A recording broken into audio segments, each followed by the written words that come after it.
Welcome to this webinar by INSOL India and Try Legal together to bring before you insolvency resolution process in companies in power sector. We have very eminent panelists. I'm sure Ramakantji will be able to introduce you to it in detail. May I, Ramakant Rai, who's the moderator of the webinar today, partner Try Legal, may I request you to please take over. Thank you, Mr. Chandyok. Thank you indeed, sir. As pointed out by Mr. Chandyok, we have eminent panelists who are experts in their own fields, and they represent various interests which are there in insolvency resolution of any company. Topic for our today's discussion is insolvency resolution in power sector, whether IBC is a suitable framework, how has been experienced in insolvency resolution of power sector companies. Before coming to that, I will just like to introduce our panelists. So Mr. Rajiv Ranjan Jha, he is ED Executive Director Projects Western Region at Power Finance Corporation. In his capacity as Executive Director, he has experience in resolution of several stress assets within RBI framework, that is outside IBC, as well as within IBC. I will not name the companies, but because of the fact that he's handling Western region of Power Finance Corporation and Power Finance Corporation and REC, these are two leading players in financing of power sector companies. So by virtue of his role at Power Finance Corporation, he has a significant experience in stress assets. Our second panelist, Mr. S.L. Vatta, he is from other leading power sector financer, REC. He is Executive Director, Legal Department at REC. Being head of legal department, almost all proposals for resolution of stress assets pass through his desks. So because of that, he has experience in both IBC and outside IBC resolution of stress assets. Coming to Mr. Anuj Jain. Anuj Jain is one of the most famous resolution professionals of our country. He has been involved in leading stress assets such as JP Infratech, which has very large number of stakeholders. He has also been involved with Videocon, Balatpur Industries, and also power sector companies. Then Mr. Rahul Vasane, he is representing StatCraft, his country head of StatCraft. StatCraft is one of the leading renewable sector player globally. This StatCraft is owned by Norwegian government, and even StatCraft is acting as a resolution applicant in certain power sector companies. So we have a panel which represents various interests. So from creditor side, we have one, Mr. Manoj Sharma has also joined. He is Executive Director, Legal and Documentation and Entity Appraisal at Power Finance Corporation. Similar to Mr. S.L. Vatta's experience because of his capacity as Head of Legal Unit and Entity Appraisal at Power Finance Corporation. He has very wide experience in resolution of stress assets, as almost all proposals for restructuring, resolution of stress are at PFC are blessed by him. So we have a very diversified panel, three panelists who are representing creditors, Mr. Rajiv Ranjan Jha, Mr. Manoj Sharma, and Mr. S.L. Vatta. Mr. Rahul Vasani, who is representing resolution applicant, or so to say investors in insolvency resolution. Mr. Anuj Jain, who is representing resolution professionals, a very key stakeholder in insolvency resolution. So maybe I will start with, I'll request Mr. S.L. Vatta to start with his comment. The main theme which we want to discuss today is that what has been impact of COVID sector on COVID on power sector, COVID pandemic on power sector. That is the theme which we are starting, and then of course our idea is to discuss what has been your experience of experience as a creditor or as a resolution professional in IBC, and what issues do you see there? What are, if there are any suggestions to resolve those issues? So I'll request Mr. S.L. Vatta to start with his comment. What in my mind is that I'll request Mr. S.L. Vatta, and then maybe Mr. Jha can comment from commercial angle, and then we'll go to Rahul, Anuj, and then in the end, Mr. Manoj Sharma can conclude from a legal perspective. Then, of course, as and when there are individual questions, we'll take that up, or if there are any questions which come up during the discussion, we'll take that up. So, Mr. Vatta, I will request you to start, kindly, please. Thank you, Ramakantji, and good afternoon, all of my friends. And I'm really thankful to Mr. Chandu and for giving me this opportunity to attend this as a panelist, and also thankful to Trilegal also for the same. So, what initially, what I am on the particular issue, that look, this IBC shift by overhauling the arrest while regular of insolvency and bankruptcy of India. Regulators have been on their toes to maintain the malleability of the law and every amendment. However, if we look into the last 4 years, so there are more cases which have been gone to the lifetimes liquidation have gone, then the resolution plan has been effective. But if we talk about the power sector has always had its own set of difficulties that contribute to financial stress. Factors such as tie-up, which were previously prevalent, that caused distress in power sector continue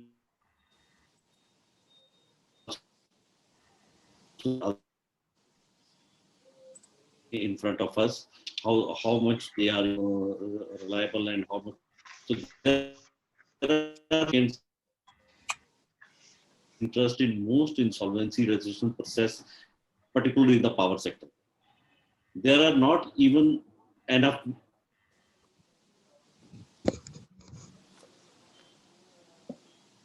for companies, and consequently only a few leading market players are in position to demonstrate the ability to infuse funds and revive the operations of the corporate debtors. This plays to the detriment of the lender's interest, as forces of demand and supply have an impact in the stressed market as well. Consequently, resolution plans are often undervalued. Even if such undervaluation is not deliberate, RAs are prone to uncertainties of contingent and uncrystallized liabilities of the corporate debtors. The IBC in current form does not provide sufficient protections to RAs from entities of the corporate debtors, thus providing conservative offers under their resolution plan. In my view, existing promoters are in a better position to provide value enhancement in certain cases. Undoubtedly, promoters have better insight of the operations of the corporate debtors and even on potential remedial steps that can be taken to resolve the underlying financial stress and other issues that pushed the corporate debtor into insolvency in the first place. It is not fair to oust the promoters from the entire resolution process merely on account of one bad decision. Of course, the intent is not to say that the promoters who indulge in malpractice should be allowed to misuse the machinery of IBC. However, general promoters deserve a fair opportunity to revive their business. However, once companies are admitted in IBC, it becomes difficult to accept any offer from existing promoters due to prohibition under Section 29A. In case lenders genuinely feel that the corporate debtor should be under the management of the control of the existing promoter, the only option is to resort to Section 12A, which requires 90% approval and consent of the applicant at whose instance CRP has commenced.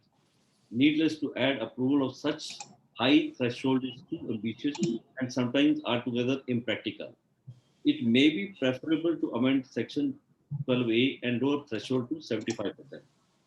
Even if withdrawal under Section 12 is achieved, irrespective of the threshold, the promoter would once again need to deal with all existing liabilities of the company and once again prone to fail in its effort to revive the company. Therefore, there is need to amend Section 12A and extend the inherent benefit of extinguishment of past liabilities, even in cases where IBC application is withdrawn. The pre-pack system, although there are 3-4 issues which are going in front of the IBBI today. One is the group insolvency, then the cross-border insolvency, and this pre-pack.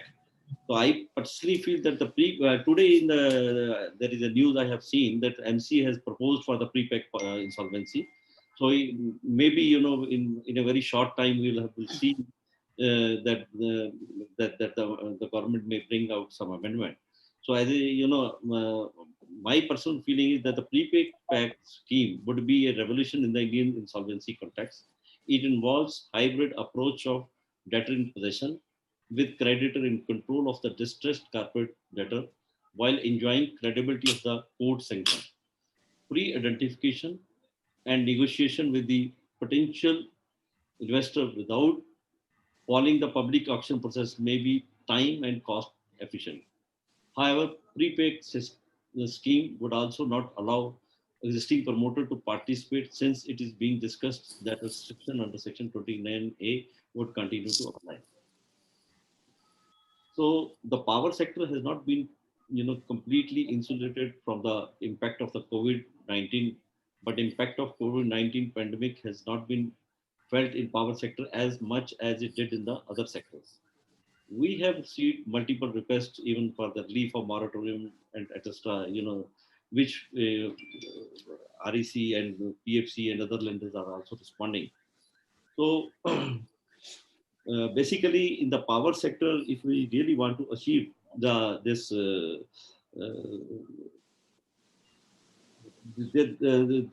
issues, particularly to the regulatory issues, PPA, FSA issues, and also the support and cooperation of the government as well as the discoms is most important to save this sector.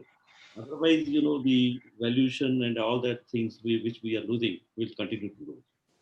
So I think with this initial comment, I'd be happy to answer any question, whatever comes to me. So thank you very much, sir. I think you made various important points, right from lack of resolution applicant, which is resulting into conservative offers. And then you also touched about the issues which are there if Section 8 route for settlement is adopted. And also, I think you are seeing the pre-pack as some sort of improvement, because the hope is that delays and other issues which are coming in a normal IBC scenario, that would get addressed in a pre-pack scenario. So thank you, sir. Those are very valuable comment. Now I'll request Mr. R.R. Jha, sir, if you have any comment on these aspects or any other aspect which you think deserve attention under IBC, we welcome you to provide your comment on those issues. So first of all, I would like to thank Mr. Ramakant of Trilegal for providing me this opportunity to speak on IBC related issues. And as you know, power sector has always been under stress for quite some time now. I think it is almost like 4 or 5 years. And IBC has impacted the power sector. So definitely it is a very relevant issue. And I would only like to restrict myself with respect to power sector because our experience is only related to the power sector. So say, and importantly, the first aspect which I would like to highlight, like COVID, impact of COVID on power sector. So yes, prima facie, it might appear that COVID may not have impacted the power sector because the power plant were run and they were generating revenue. But as you know, in power sector, the important part is that there is a gap between the generation and then revenue receipt. And already in power sector, there has been substantial amount of receivables which were mounted. And and in this era of COVID, even though the cycle was continuing, but the actual impact has started coming in beyond that moratorium period which RBI has given. And we have seen a few projects which have suffered on account of this. But people may have a different opinion because during that moratorium period, there are certain companies which have not availed the moratorium because they were getting revenue during that time. But post that, as I said, that generation of power and getting revenue on that particular generation, there is a time gap. So now they are facing that problem. Other aspect is because of the issue in power sector, government has considered that and they have given Atmanirbhar package, and that's how it has helped to actually do away with the stress which would have otherwise come on a large scale in the power sector. So this is something which I like. So in my conclusion, I would like to say that yes, power sector has definitely impacted COVID has definitely impacted power sector, and the stress which could otherwise have come has been taken care of by the Atmanirbhar package declared by the government. And borrower have been say because of that, borrowers have not been requesting restructuring in accordance with RBI circular. And this is the reason. But again, the first tranche has been released, and second tranche, I think it is under discussion. And once, if it is not released in time, possibly again we'll feel the stress. But if it is released in time, it will ease out the situation. Other aspect is like whether the IBC regime is suitable for power sector resolution of stress. Say power sector is a typical thing. Say IBC, in my understanding, because I am not a legal person, but based on my commercial acumen and the experience which I have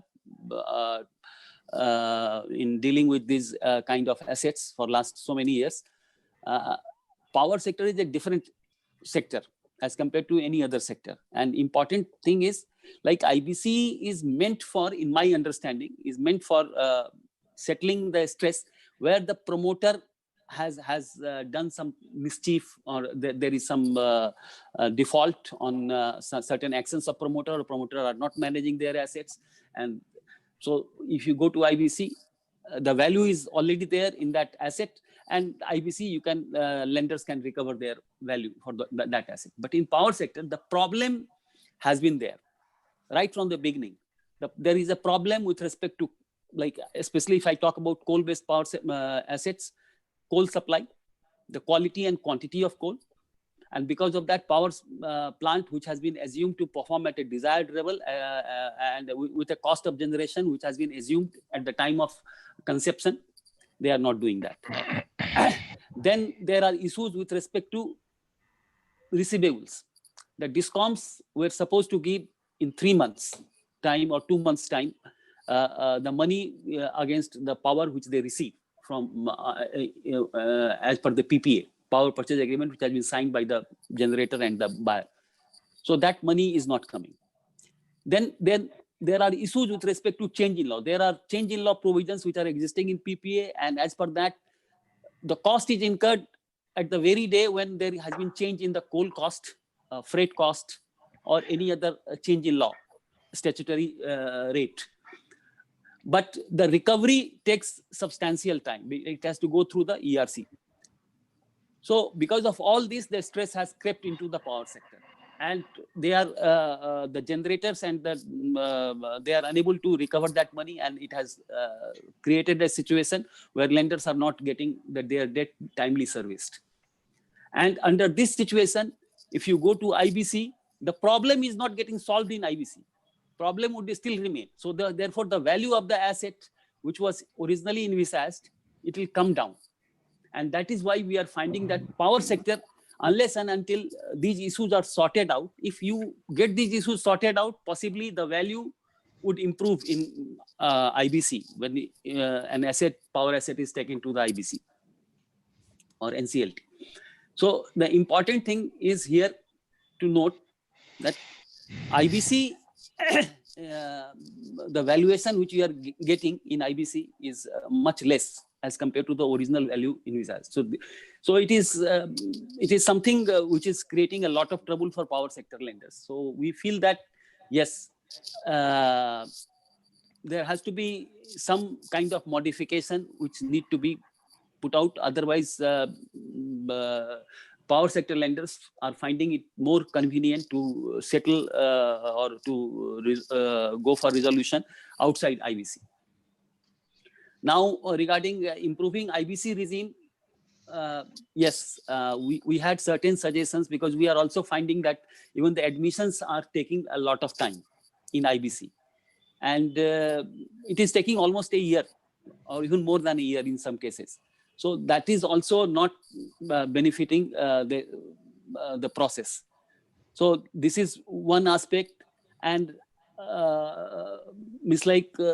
other aspects which Mr. Bhatta has touched upon, like promoters, existing promoters, why should not they be allowed to participate in that? Because they know the asset very well, and they understand all the implications, all the intricacies, and they would be in a better position to put forth a resolution plan. Because it is not precisely the fault of the promoter, the asset has gone into a stress. So there are certain changes which need to be done, and I feel that my colleague from PFC, from legal department, would be in a better position to throw some light on how to improve upon that. So that is what submission I wanted to make, and that's fine.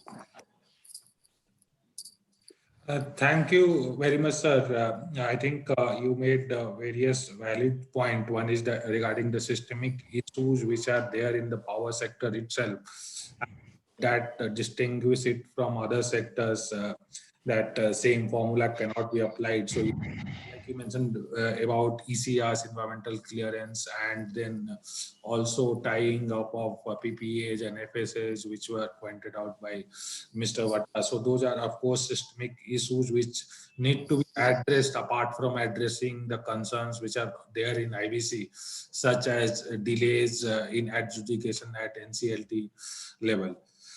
With that, I will request Mr. Rahul Vasane, country head of StatCraft, to comment from resolution applicant perspective what sort of issues he feels that needs to be addressed in IBC, or any other thoughts with regard to insolvency resolution in power sector. Rahul, over. Thank you, Ramakant, and good afternoon, the eminent panelists, and also the participants who have joined for this webinar. And I would like to thank INSOL and Trilegal for inviting me to speak on this particular topic. Coming on to the topic and suitability of IBC, I think there were multiplicity of laws and fora and parallel proceedings which were happening. A lot of things were tried in the past, like S4A, which was bifurcation primarily of debt into sustainable and non-sustainable part, but then it failed, and because it only covered the operational projects and with no change in interest rate, etc. Then it was SDR, which was again conversion of part outstanding into equity for further divestment. Partly successful, but it failed due to lack of investor interest. And most important was the promoter has to be in line, and promoter interest has to be kept in the loop. And then there was change in management kind of process, which was initiated to induct new investors as a single largest shareholder. But then this also failed, that it was not a time-bound process. 5/25 or flexible restructuring processes also didn't work or fructify over the period of time. So IBC was kind of a welcome move, I would say, because of the delay in restructuring or determining the viability of a business, which led to asset devaluation over a period of time, and debtor in control was biased towards rehabilitation.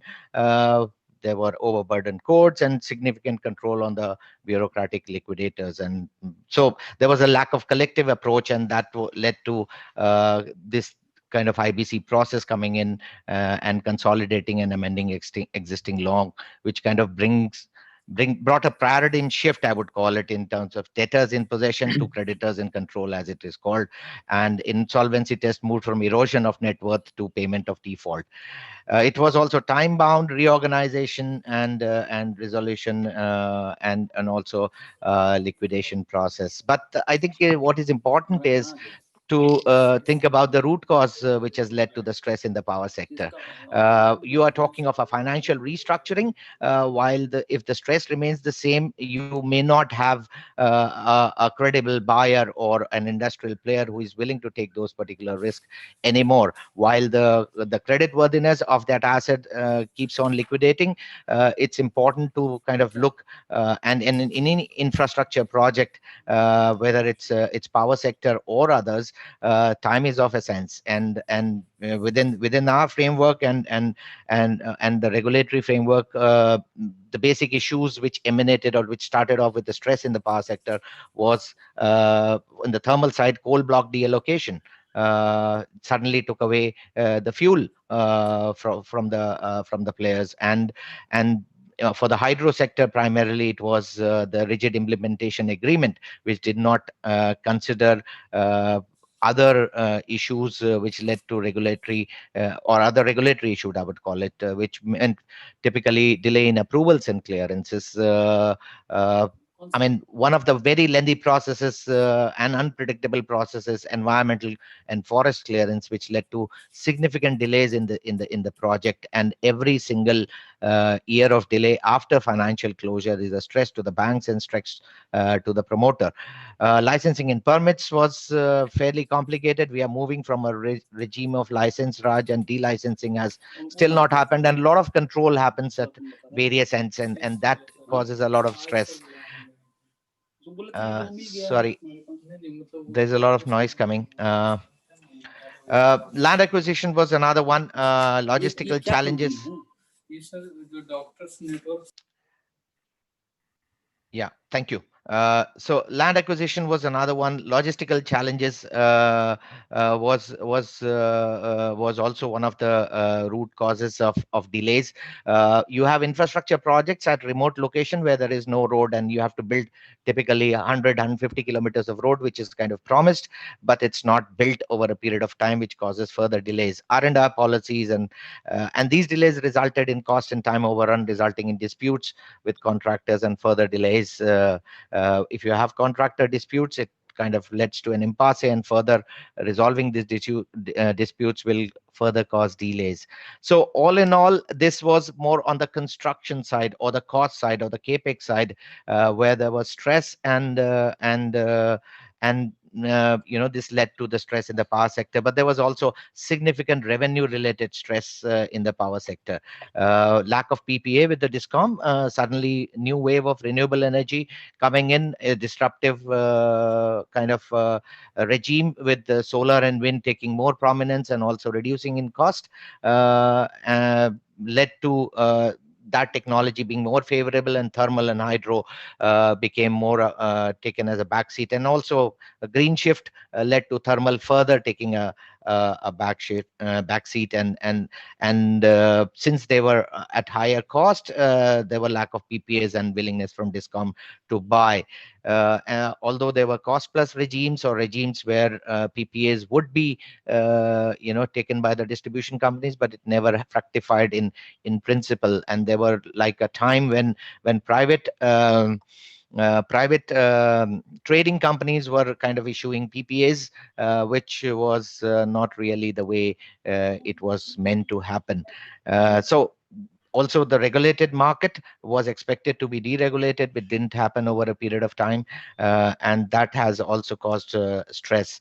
Discom's health further aggravated the confidence in terms of investors, and the payment delays from the discoms, which I mean, it was almost up to 2 years, and this was nothing as a fault from the promoter or otherwise, which led to the stress. And on top of it all, reneging of PPAs, renegotiating of PPAs, or curtailment related issues were at the fore, and they were like significant, causing significant stress. So IBC, I mean, I would say, is a process, and like other processes, is like a mechanism to write off promoters' equity primarily, and clean up NPAs of a financial institution. Otherwise, if you're looking at the stress in the power sector, and the reasons and the cause of the stress, they're hardly been kind of addressed over a period of time.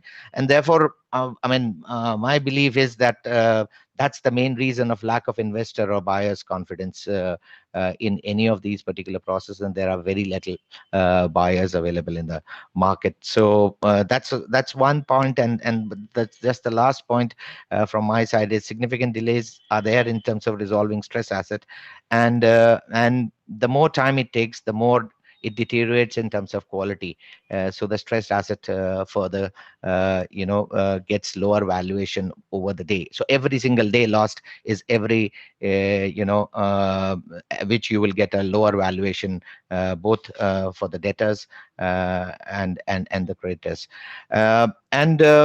Now, when it comes to your question regarding COVID, I think one part which both of my colleagues, panelists, have already covered is delay in payments or for the operational assets. But what is important is the under construction projects, and the stress in the under construction projects will be significant because of COVID-19, and this is not coming to surface right now, but it will come up. It's as good as presuming a 6 months to a 1 year delay in execution, and whatever is the exposure of the lenders as well as the promoter, you can easily consider 8 to 10% interest on that, and that's the loss if you are losing 6 months of time in an under construction project. So there will be stress due to COVID-19, and there will be more and more projects under stretch which will surface up in 21 or 22 going forward. Thank you. Thank you, Rahul. Very valuable inputs. I think you have put it in right historical context, the cause of delay, which is impacting the power sector company. So many thanks for your valuable input. We'll come back to again after discussing the other panels, because I think one point which you missed was that what are the key issues which you as a resolution applicant are facing. So we'll come to that in second round. Yeah. Before moving to our fourth panelist, Mr. Anuj Jain, I would like to request attendees that if they have any questions, they can just click on Q&A button and ask question. They can ask, point out a specific panelist to whom that questions need to be addressed, or they can raise any general question as per their convenience. Now I'll request Mr. Anuj Jain to comment on this, that what has been his experience. I think because he's not only his experience is not limited to power sector. He has experience in other sectors as well, because of his involvement with this, other corporate debtors in other sector. So I'd like him to, from a slightly broader perspective, that is from a general perspective, that what has been his experience in IBC, whether there are any need to be addressed, and then maybe he can come to you can comment upon power sector. Mr. Anuj Jain, please. Thank you, Ramakantji. First of all, I'd like to welcome all the attendees on behalf of INSOL India, and especially thanks to Tri-Legal for organizing this industry-specific conference or webinar specific to the challenges of the power sector. I think, Ramakantji, on your point, first of all, I'd like to say that the IBC as a proponent of IBC, as a practitioner of IBC, the IBC was a much needed framework, because our earlier regime of BIFER had failed over the years. It was intended to do well in the initial years, but subsequently over the years, due to various challenges which I will not get into, somehow BIFER became less effective, and there was an urgent need for an exit law in India, like you make entry or FDI or investment laws for companies or investors to come into the country. There was an urgent requirement for investors to also exit businesses which did not work out for whatever reason. Then hence the need for insolvency was felt. So overall, I think IBC has generally worked. If you look at the recovery ratios, or if you look at the time to resolve, it's much lower than what it was in the BIFER regime. The recoveries are much, the realizations, recoveries, resolutions are much higher as compared to the earlier period. Obviously, there is much more to be desired. We set ourselves an aggressive target of 6 months. I'm certain that no resolution is happening in 6 months, but it is still better than 4.5 years it used to take. Under the average time to resolve used to be 4.5 years under BIFR. I think we are well within that limit, and as things improve, it will only get better. One thing we must note, that the initial set of cases which came under IBC were cases where the default had occurred several years back. So although the law was introduced in 2016, but there were cases where defaults were old. Some were 2010, 2009, or even earlier, and hence it was the stock which has built up, which we are trying to resolve. I'm quite certain and hopeful that once the flow starts coming in, where as in a company gets into a default, say today, and it gets referred to IBC within the next 6 months or 1 year, chances of it getting resolved are much better, and chances of the lenders able to preserve value are much higher.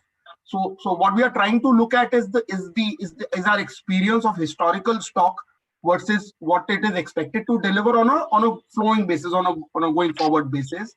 So I think numbers, ratios, recoveries should improve as we go forward. So that was generally on the IBC. As far as the power sector goes, I think first of all, the impact of COVID, like any other sector, power sector has also been impacted, although the impact, as mentioned by my predecessors, is significantly lower as compared to some of the other sectors like hospitality, travel, and consumer products. Especially for generation companies, there was a decline in demand for a certain period, but then demand recovered. The bigger challenge, as mentioned before, is on the commercial side, where recoveries are taking longer. The working capital cycle has elongated, and good discoms which are paying on time or ahead of time, out of experience I can tell you, have also now started delaying the payments.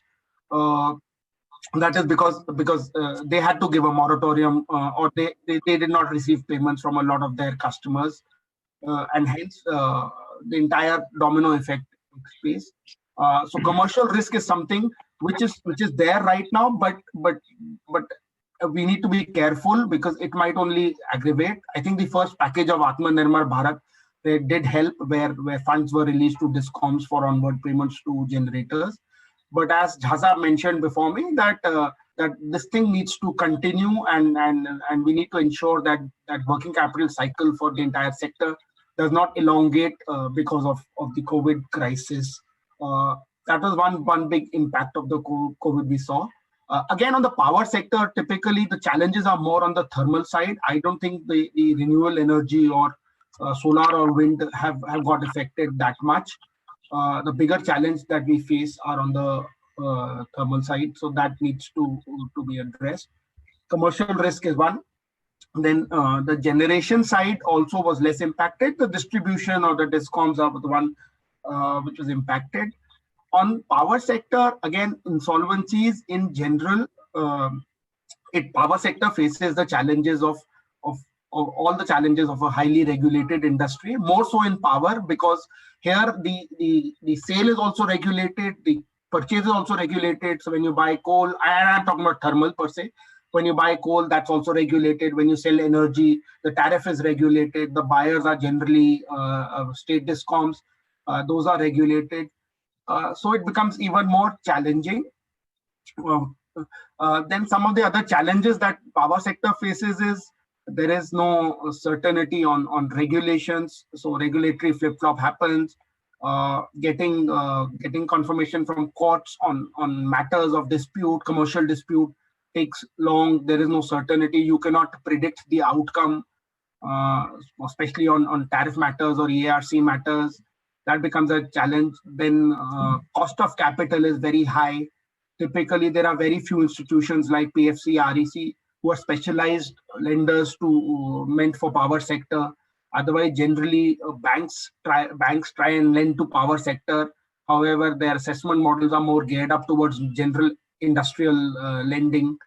So there is clearly a lack of long-term finance, and that is true not just for power, but true for, I guess, most of the infrastructure businesses, where you need specialized financial institutions who can cater to the needs, keeping in mind the business cycle, keeping in mind the operating model and the gestation period of the project. So that is their high cost of capital is there. Judicial challenges, operational challenges. So because the plants are in remote locations, typically your assumptions, your business model assumptions, you tend to lose out on either the time of execution, or there are cost overruns where the contingency built into the models are not sufficient to take care of it. And once the project is delayed and there are cost overruns, then sometimes it becomes very, very difficult and debt keeps mounting. So in most of the cases of insolvency, we've seen there have been significant delays, there have been significant cost overruns, and that has caused, that is one of the primary reasons for the insolvency or for the challenge faced by that particular company or unit. So these are some of the challenges that I see. Then judicial, in terms of IBC, I think there are delays at NCLT level. First, both at the admission stage and second at the time of resolution. I remember there was a case we were dealing, which was a simple resolution. Vendors had agreed, no opposition to the plans. Yet the Honorable NCLT took nearly a year to about 9 months to about 10 months to approve the plan. During all this while, the value of the asset or the unit only deteriorated. So there are challenges in admission, there are challenges in resolution. There is clearly a lack of, for thermal energy, there is clearly a lack of investor appetite. There are very few industrial houses or very few buyers of thermal assets today, because of which it become a buyer's market, and sometimes the values or the resolution amounts that you see are well below the liquidation valuation or well below the replacement cost. And that's clearly a function of demand and supply. Since demand is low and supply is excessive, there is a challenge of adequate price discovery. A lot of the international money or institutional money does not come to the sector because of ESG concerns. A lot of the funds are unable to invest because of their global mandates of not doing thermal energy. So that is also one impediment. And one of the advantages of IBC, where it's supposed to be time bound and the resolutions need to happen in a given time frame, to the detriment of the power sector in certain situations, where actually need of the hour is that you need to park the asset somewhere, keep it running till the time markets improve or investor sentiment improves and investors come back into the market. But unfortunately, because once you trigger IBC, you are under a pressure to resolve it in a certain point of time, and there is no alternate remedy available as of now to stand still or hold the resolution till the time investor interest improves.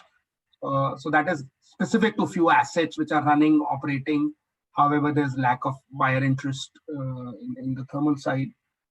So those are some of the challenges on the IBC side. I think we need to look at alternative remedies. IBC works very well, but as Dr. Sahu of the chairman of the Insolvency Bankruptcy Board always puts it, that the IBC, the success of IBC is actually not triggering IBC, and it's the fear of IBC which should bring in discipline and once all other measures, all other remedies are exhausted, then only IBC should get triggered by the creditors. It is not the first port of call. So we need to really build alternative remedies. There are talks about a bad bank, nationalized AMC, an ARC, something like the government did for the real estate sector, where a fund was created, An AIF was created to provide last mile funding to distressed projects at concession at preferential rates and priority capital. Maybe something like that could be worked out for the power sector. A core operating team could be created, which could help in either construction of half-finished projects or run operating plants efficiently, optimally, till the time they are divested. So something like that could work out. The pre-pack regime should do well for in cases where the promoters are not willful defaulters or there is no mala fide, and majority of the reasons for the failure of the unit or the businesses is sectoral challenges, policy challenges, and not specifically related to the management or the promoters of that company. So the pre-POC regimes could also be explored in detail. Yeah. I think I'll end there, Ramakanji, and then we can move on to questions. Yeah, thank you, Anuj. That was indeed insightful, holistic assessment of the previous regimes and the issues faced in BFIR, as well as improvements made under IBC regimes, and your overall comments on pre-pack and other recent developments.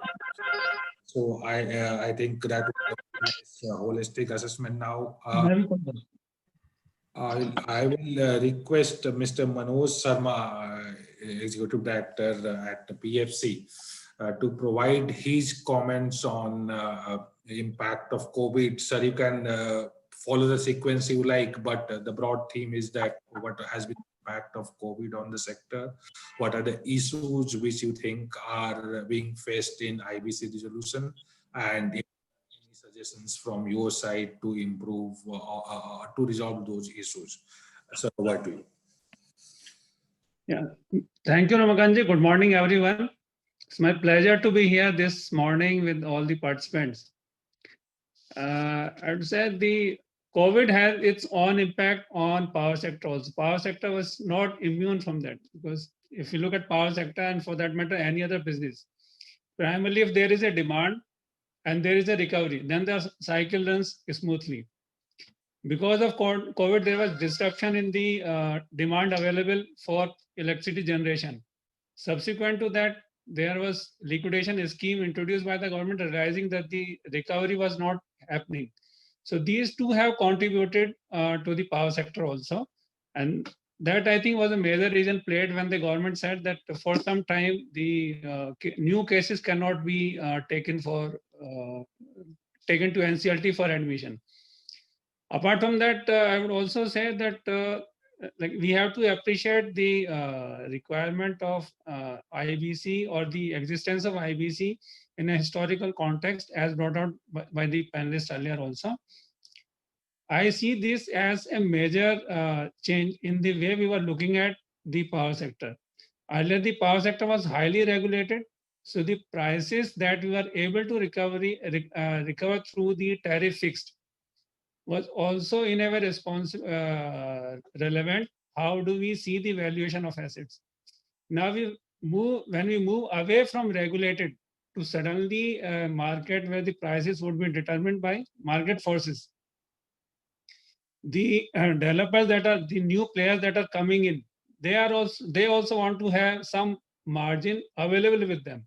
Margin in the sense that the value at which the lenders or the existing developers are feeling are the correct prices of the assets. The new person that are coming in, they are not willing to give that value. So that, I think, is a major change in the way we are looking at. Before that, such issues were not there before us. Now the issue is coming about the efficacy of the IBC. We have to appreciate, say, it happens with any other new legislation also, that the legislation comes, then interpretation starts on that. After some time, the interpretation gets settled, and then the stakeholders generally all understand the basically provisions in a similar way. Like if you want to correlate, you can correlate with the constitution also. The fundamental rights were identified in 1947. And after that, even now also we see Supreme Court deliberating and giving new meanings to those words which were fixed at that time. IBC is a very recent phenomena. So the interpretation is still happening. But I am hopeful over a period of time, maybe some more time if we can give slightly more, need to be patient here. With that, I think we would be able to appreciate the provisions that are coming and the reasons behind that. And I think it's overall it's a good good development for the sector and I'll say for the economy as a whole. So with the, I mean, then I would like to summarize that the overall the introduction of IBC is a positive. Lenders are also learning how to basically respond to the new scenario. Similarly, other stakeholders are also learning. I think overall is a good development. Thank you. Thank you, Manoj sir. Your inputs were very practical and valuable. I think one theme which is coming out is that IBC, while it's not a perfect regime as of now, because still not many things are being tested, IBC is in nascent states. New courts are being opened and sanctioned by the government. So while it's not, it has not achieved its perfectness, but still it's an improvement upon earlier regimes such as VFIR, which used to take long time, and also the fact that it was a regime where the existing management continues to operate companies. So what I gather from the panelists is that, of course, there are certain issues, certain sector-specific issues also, which needs to be addressed. But IBC is still a significant step in the right direction to resolve the stress assets. I think before moving to Q&A, I would like to request Rahul to point out if he has any specific things, specific issues which he thinks that needs to be addressed to facilitate participation of resolution applicants in the process. And then I'll also come to again to Mr. Jha and maybe Mr. Vatta to say to see if they have any suggestion on what alternate models can be explored, because I see Mr. Jain, Anuj Jain has talked about AMCs, bad banks. So we'll also deliberate a bit on those comments. So Rahul, any issues which you would like to point out from resolution applicant perspective? Yeah, I think, thank you, Ramakant. I think a very pertinent question. I missed out to respond. But then for any, stressed asset, whether it's hydro or thermal, and we are here talking of mainly hydro and thermal projects, which are mainly stressed. These are infrastructure intensive, high risk projects, and they are running into several years. Now, the IBC process comes in with an as is, where is basis kind of regime. This is extremely difficult to contemplate on an as is, where is basis, and this can happen as an as in, where is basis, provided the data and the information and the entire evaluation of that particular company or that particular asset is manageable. The typical, it's a time-bound process. The resolution, the RP decides, what is relevant or what is not relevant as an information, and may or may not give. The quality, completeness, or accuracy of this particular information is also cannot be guaranteed, or there is no guarantee behind it, which means you are coming in, taking over a black box, and with no reps and warranties around. You can actually ask for extinguishment of all past liabilities, but that's not sufficient. You are going to, there is a Pandora of issues which goes into a project. So that's one of the challenge which we have. We also had one of the challenges, like no reps and warranties, or it can't be conditional, your resolution or bid for that matter, and all of this is kind of removed. In absence of adequacy of information, this is one of the main things. And the past liabilities, all civil liabilities, whether claimed, unclaimed, crystallized, not crystallized, known, unknown, needs to be fully extinguished. It was gray, and it still remains slightly gray at this point in time. It was clarified by the courts and through the court process, but it still remains green. And most important for any multinational organization or any international company, the ethics and integrity part of the entire process, or a forensic due diligence, is a must. Now, this is being carried out by COC. However, this is not really shared with the resolution applicant, and so there should be kind of a process where the transaction and fraud reviews undertaken by the resolution professional should be shared as well. And these are the kind of main issues, as I said: access to information, reps and warranties, past liabilities, and mainly the civil part of the criminal liabilities, if there is an overhang on that as well. Thank you, Ram. I think you touched upon important issue, especially I would say that past liability issue that keeps on coming in almost all resolution plan, that although there is a Supreme Court judgment, but it's not codified in a clear manner in IBC. So because of that, there is still confusion in the market that whether past liabilities will get permanently extinguished or will they get revived after moratorium. So I think those are very valid concern. Mr. Jha, over to you if you have any suggestion for improving basket of resolution applicant, or improving price discovery, or facilitating warehousing of assets, because I think there are certain assets where you might not be inclined to sell them, so to say, at a lower valuation. So any concern, any comment from on what improvements are required? Yeah. I have some different idea, which is generally not explored. And PFC being one of the major institution in power sector, we are also facing some of our assets have gone into NCLT. What we are finding, as I have said in my earlier discourse also, that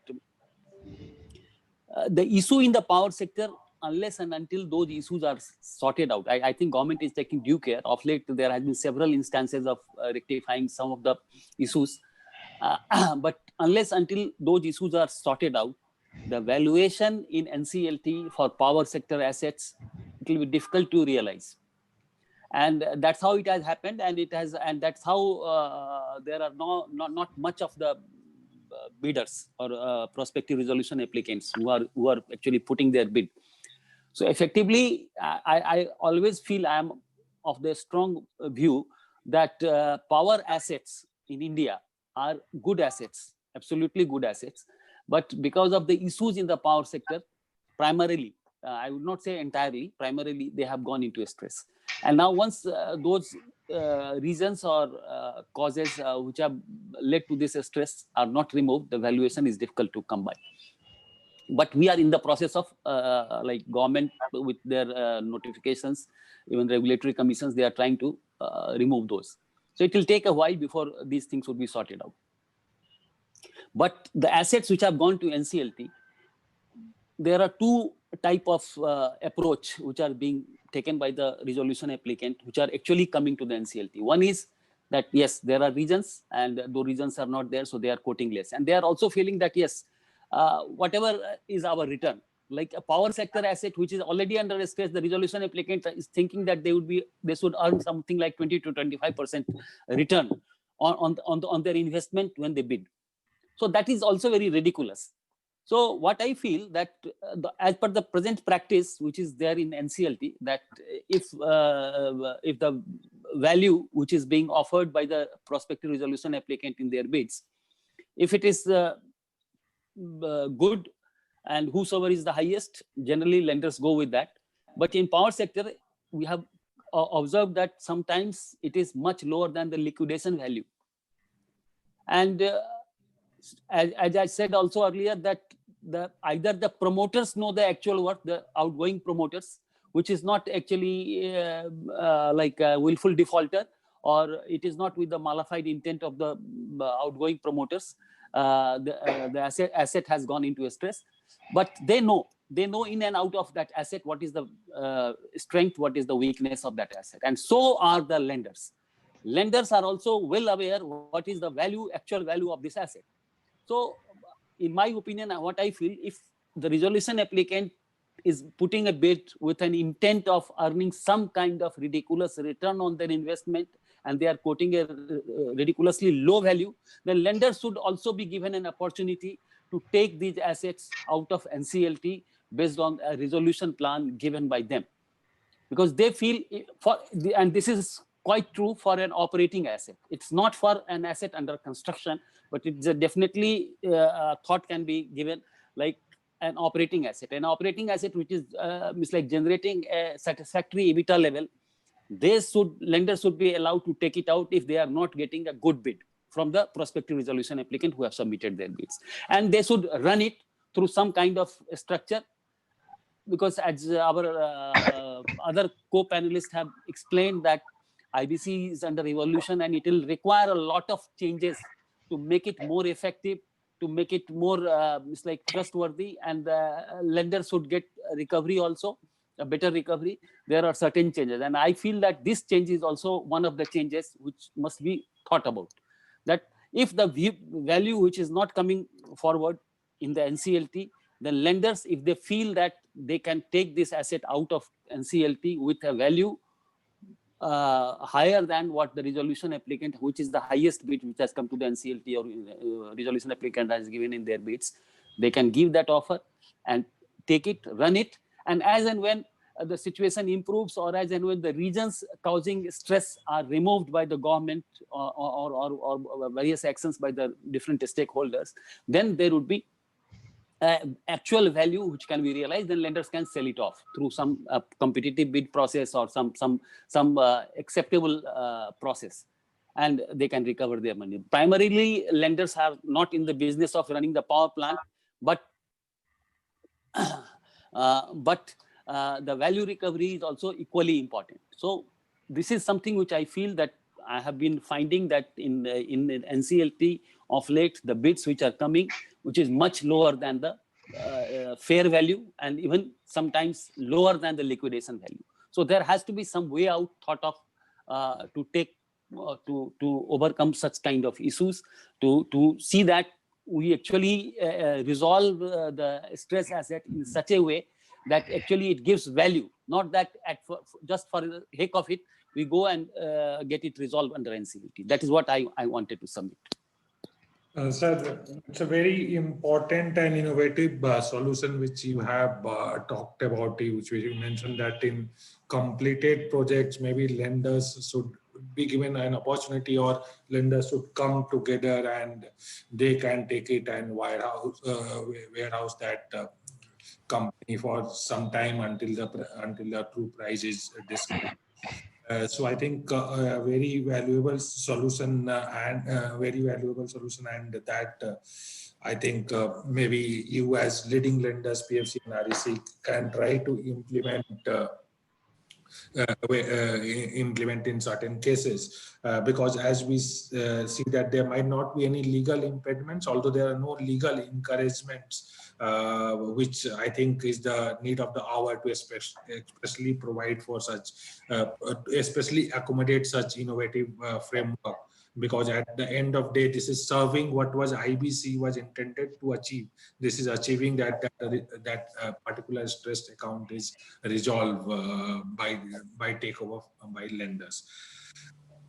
I will move to certain questions have come, so I will move to them. One is regarding suggestion. I think maybe Jha sir or Manoj Sharma sir can take that. One of the solutions which is coming is that maybe should government take over power sector companies which are stressed in power sector, and then resolve the stress and give it back to the lenders So do you think that as a practical solution that has been implemented in certain cases in past in certain other sectors like Satyam or certain other controversial issues, but that's not a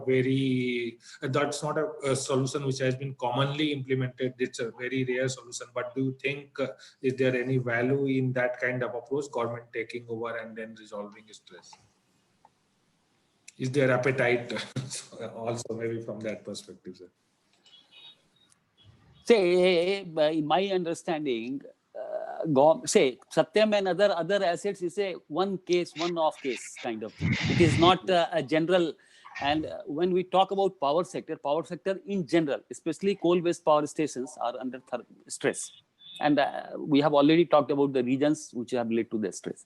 So government taking over, I don't think that would be right. But definitely there was some talk like government-owned institutions like NTPC, NHPC, or some other institution, or like something like which Anuj has explained or suggested, like a nationalized asset management company or nationalized asset reconstruction company.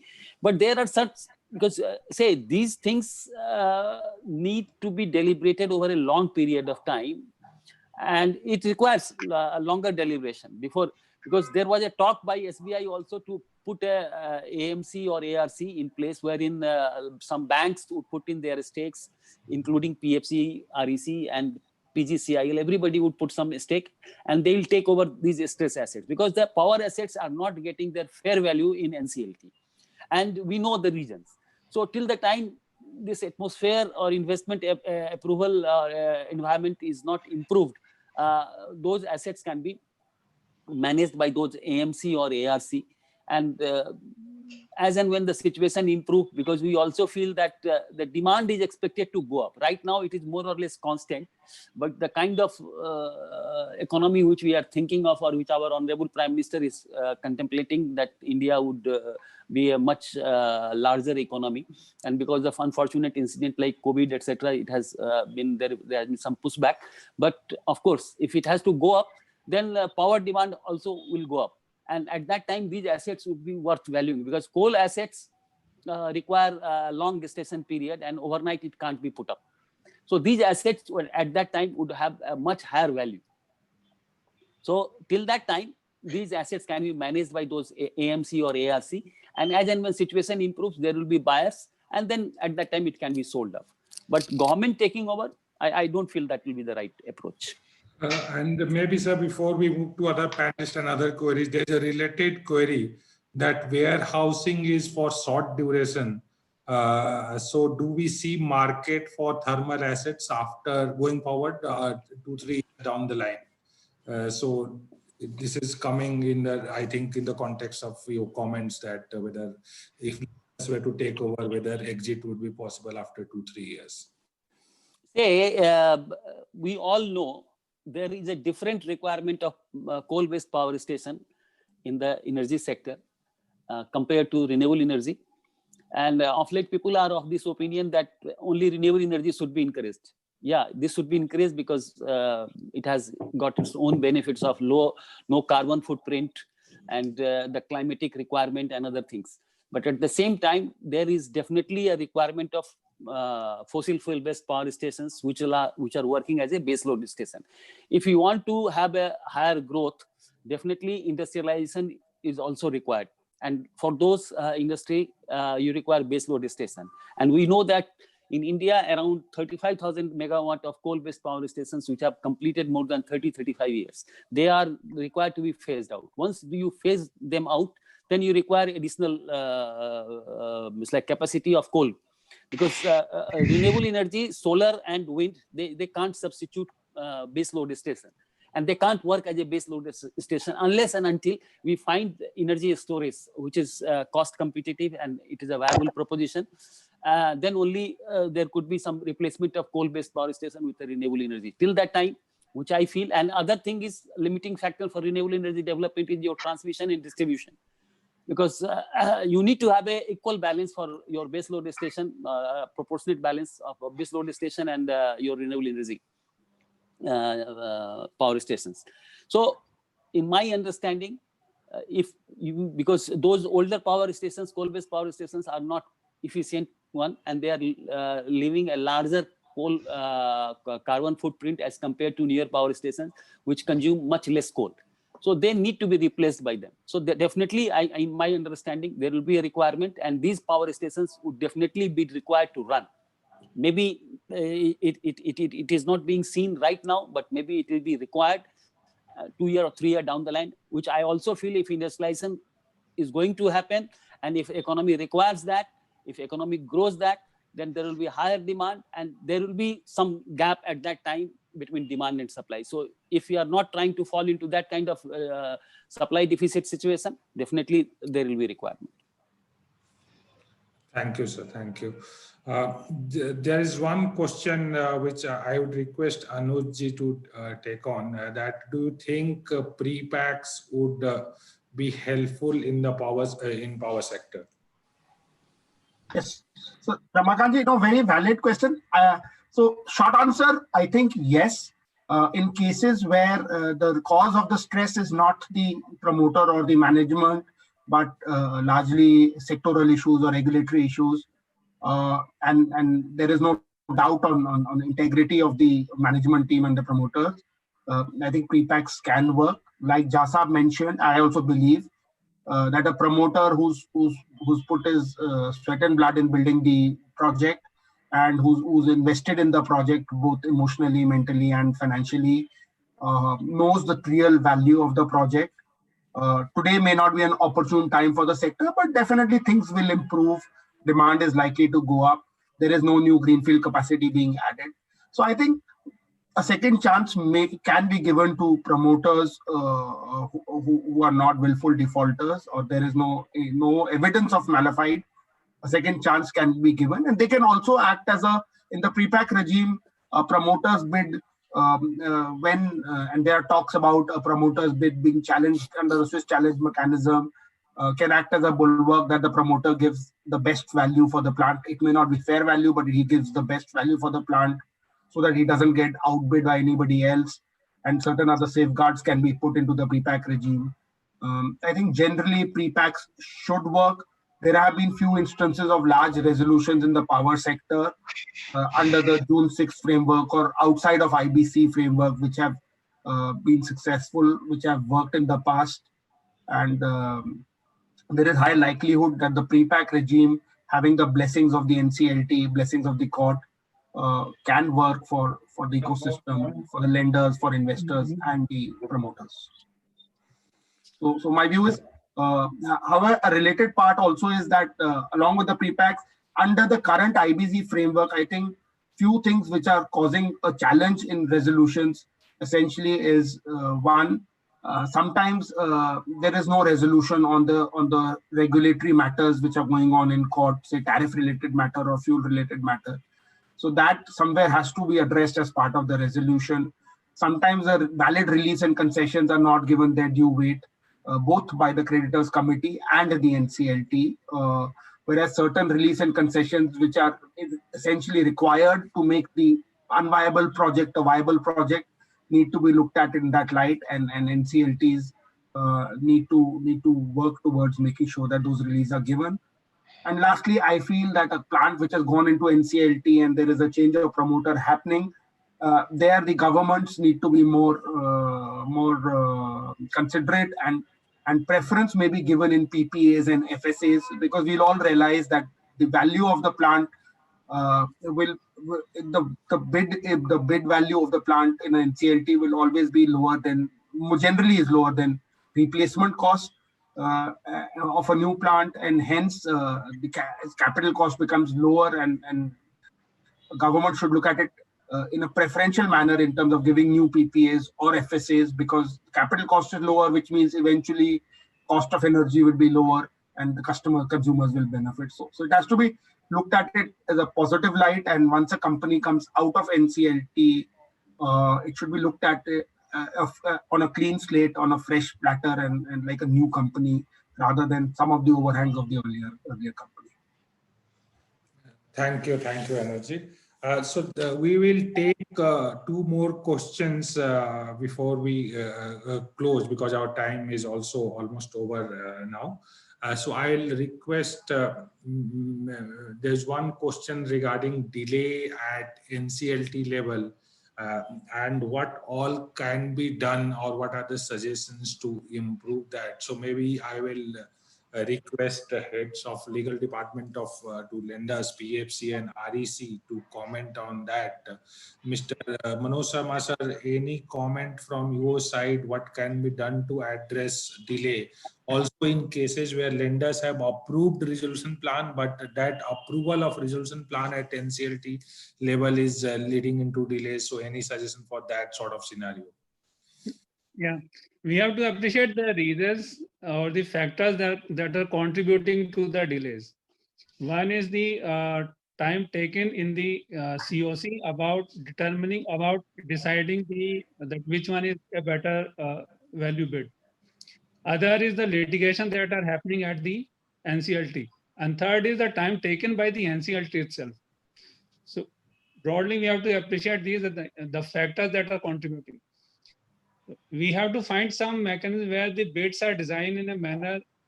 Mr. Jha said earlier that the power sector is having its own unique way of power, basically, where the valuation is not a straitjacket formula. It takes time to appreciate, it takes time to decide on which is offering a better value.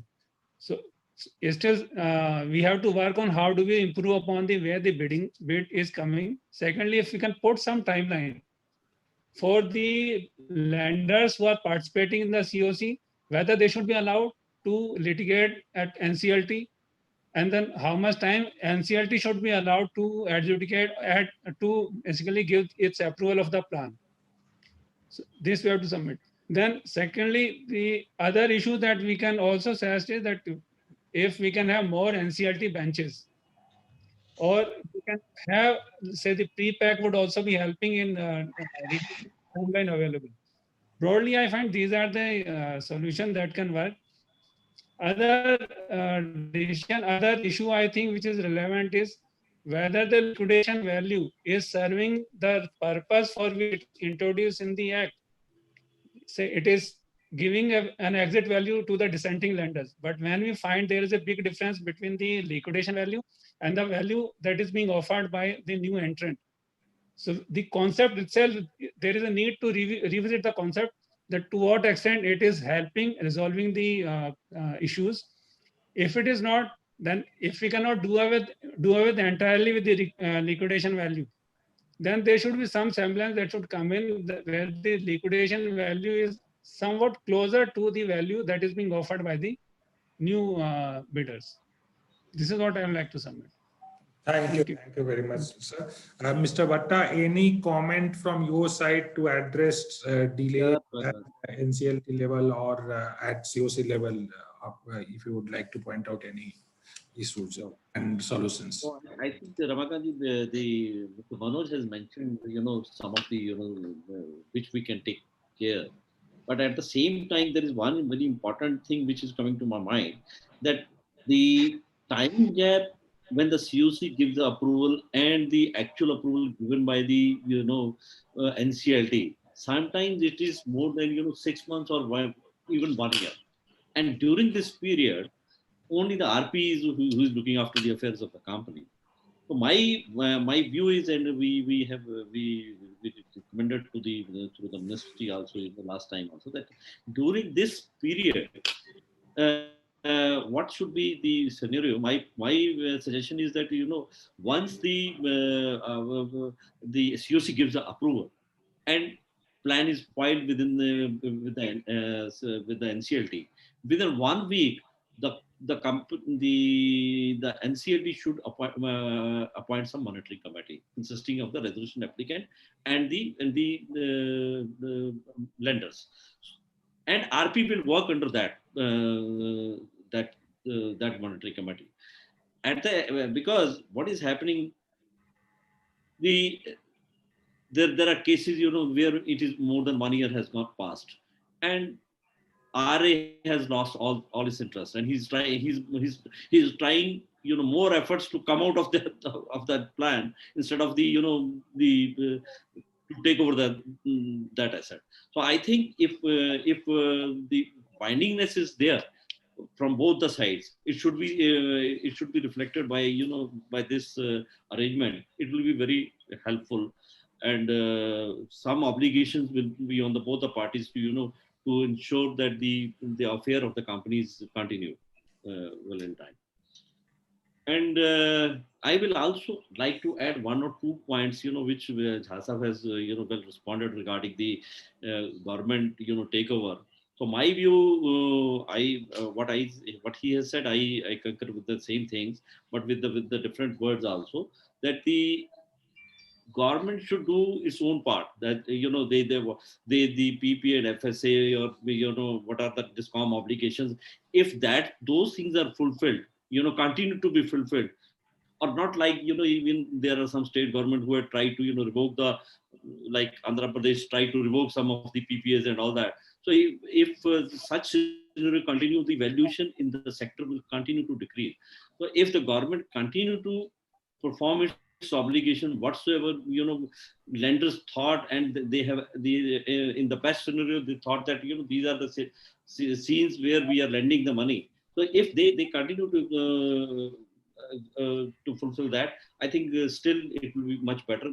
We don't expect that the government will do that. Even the Supreme Court also, day before yesterday, in the realty sector, they have mentioned that we cannot monitor all these housing projects and all that, like they have done for the JP and Amarpali. But nonetheless, in the future, we will not be able to do that. So we are not expecting anything from that government, but lenders will be able to. But the humble submission is that the government should continue to fulfill this obligation. If they have to give the payment within 30 days, they should make the payment within 30 days. So that's it. And lastly, my suggestion is there are a lot of seminars and on the webinar happening on this insolvency issue. I have one suggestion now to shift to this strategy to the we should have more case studies, where which are the projects where we have done it, resolution plan has implemented. That's a case study, we because that will be good lessons for the future people. Why the company has gone bad, actually what were the reasons. So there are so many things which need to be learned, or where the liquidation is happening. So unless the case study is there, so that should be, this platform should be used. Thank you, Mr. Vatta. So I'll request Anuj, Rahul, and Mr. Jha to provide their closing comments, if any. Anujji, any closing comments from your side?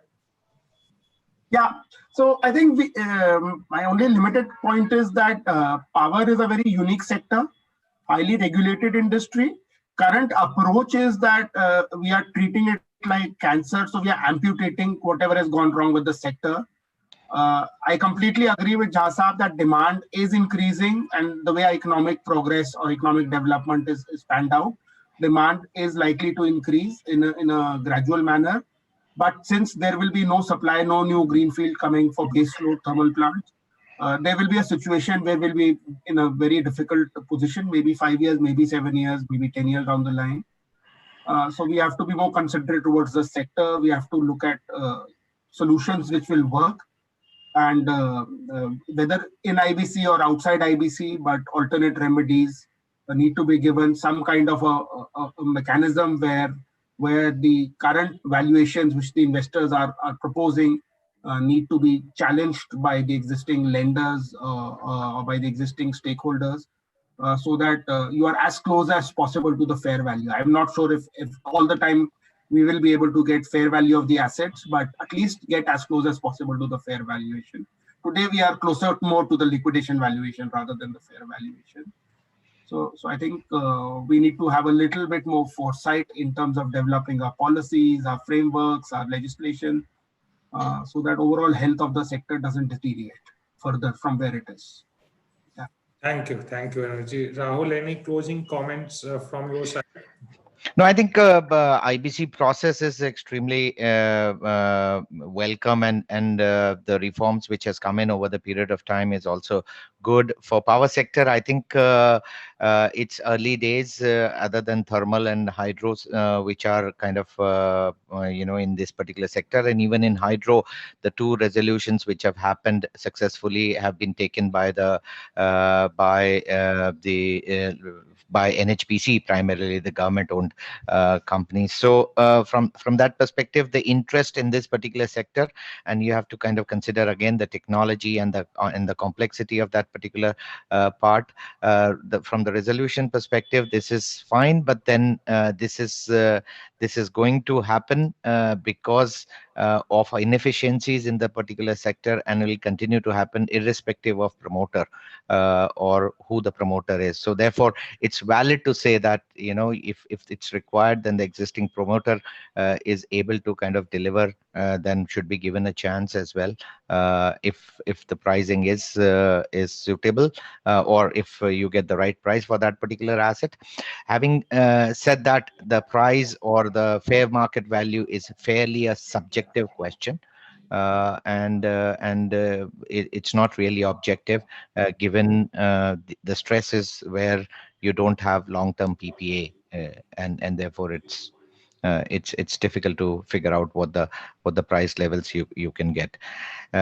So I think now that it's been suspended for a long time, it's yet to be seen. But what is expected is that the lenders kind of are quick and fast and able to resolve these stresses. Otherwise, every passing day for any infrastructure intensive assets, especially under construction, will lead to significant cost and time overruns. Thank you, Rahul. Before I move to Rajiv, maybe Rajiv Ranjan Jha sir, I'll just request you to. There's one question regarding should operational creditors be given participation in COC. So I think maybe from a resolution applicant perspective, if you have any insight that it's good to have them or not required, that will be helpful before I move to Mr. Jha for closing comment.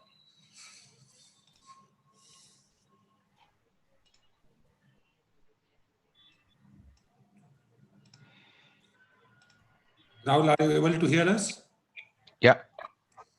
So I was saying that before I move to Jha sir, Mr. Jha for closing comment, there was one query which was in Q&A that should operational creditors be given participation in COC. So I was asking from the perspective of investor resolution applicant, do you think that it makes sense to have operational creditors also on table, or do you think the current framework is fine? A brief answer. I mean, for a resolution applicant, I think it's always good to have operational creditors as well, because then you resolve their outstanding. And at the moment also there is a possibility, and that's a discretion available, as I understand, with the RA, how they want to structure it. Correct. So they do not have voting right. Operational creditor do not have voting right. So I think the query was in the context that since they are also stakeholders, and without their participation, there might be impact on resolution going forward. So in that sort of construct, Mr. Jha, any comment on operational creditor aspect, or any otherwise your closing comments?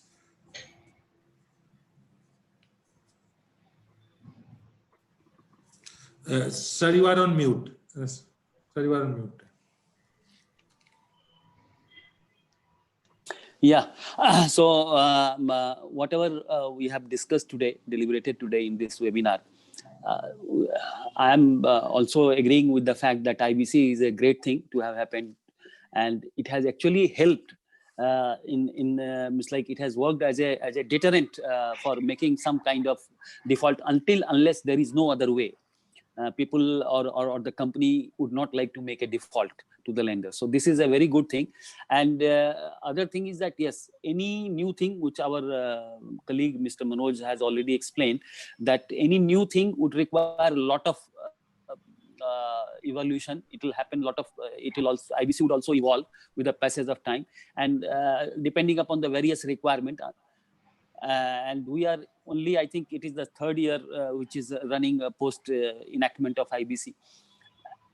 especially for power sector, I think there has to be some distinguishment made between in our provision available in the Act, because IBC, where the sector, the asset which are lying in any particular sector, if that sector has some specific issues, that issues must also be given some weightage, some kind of consideration while dealing in IBC. It's not that you can deal all default cases with the same yardstick. So something has to emerge, and I am very sure that it will definitely emerge, and it will come out clearly how to deal with such cases. But yes, what I feel that yes, IBC is an excellent thing to have happened, and it requires continuous upgradation, and government is sensitive to that. And we, being the public financial institution, PFC and REC, we have been asked to provide our suggestions, which we have already given. And I think there is an empowered group of ministers which have been constituted to look into the Act and suggest certain modifications, on which I think things are being worked on. Everybody is sensitive, all stakeholders are sensitive towards that. And I feel that yes, with the changes in IBC and other thing, it will definitely work out as a protector of the all creditors, or it will act as a like a savior for the valuation of the assets funded by the lenders. That's what I wanted to say. Thank you, Mr. Jha. I think we should end on that optimistic note, because you rightly pointed out that this IBC has indeed proved to be quite valuable, although it's not a perfect regime, but still, as compared to other previous regimes, it has added certain value, is also adding to recovery for the lenders, because we have started seeing, although it started from SR, but now even in smaller accounts, I think there is a resolution which is happening, although liquidation rate is still very high, but overall, because some of those cases might be going into liquidation because of historical issues, but overall certain results have started coming in. Successful resolution plans have come and they are started being implemented. I am sure that even at PFC, REC level, some accounts have been resolved or are on verge of being resolved under IBC. So with that optimistic note, I would like to end this panel discussion. I would like to thank each of the panelists, Mr. Jha, Mr. Sharma, Mr. Rahul Vasane, Mr. Vatta, and Anuj Jain for joining us for this discussion. Thank you everyone for your time on this.